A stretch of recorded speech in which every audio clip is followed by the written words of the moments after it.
Қызылорда облысында аймақтық индустрияландыру картасына енген 23 жобаның 3-і тоқтап тұр. Бұл туралы өңірлік кәсіпкерлер палатасы ұйымдастырған кезекті кеңесте белгілі болды.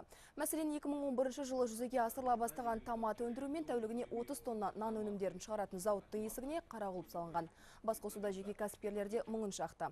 Көбі жеңілдетілген пайызбен берілетін несиеге қол жеткізе алар емес. Облыс көлеміндегі 800 гектар индустриалды аймақтың инфрақұрылымын дайын болмауынан инвестициялық жобаларда тоқтап қалған. Алайда бұл мақсатқа осыдан 3 жыл бұрын 1 миллиард 800 миллион теңгеге жуық қаржы бөлінген.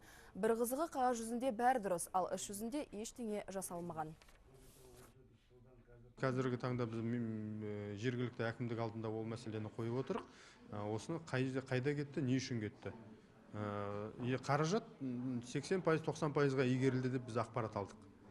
Барып қараған кезімізде оны көзбен 80-90%-дің жұмысы жерде қарастырылмады. Я жол жоқ, я газ жоқ, я су жоқ, я свет жоқ. Одан бөлек қазір ол жерде жер алу мәселесі өте қиын. Кәсіпорында жүр, 2 жыл бойы ол жерден тиісті жерін аламай жүрген кәсіпорындар бар. С начала этого года мы реализуем программу. Жыл басынан бері біз құрылыс материалдары өндірісі жобасын жүзеге асыруды бастадық. Алайда индустриалды аймақтың инфрақұрылымы дайын болмай, жарық пен суды өз қаражатымыз есебінен жүргіздік. Енді құрал жабдықтарды сатып алу үшін даму кәсіпкерлікті дамыту қорынан қаржылай қолдау сұраған едік. Алайда түрлі себептермен бұл несиеге әлі қол жеткізе алмай келемін. Енді шетелге тапсырыс берген құрал жабдықтарды сатып алатын қаржы жоқ.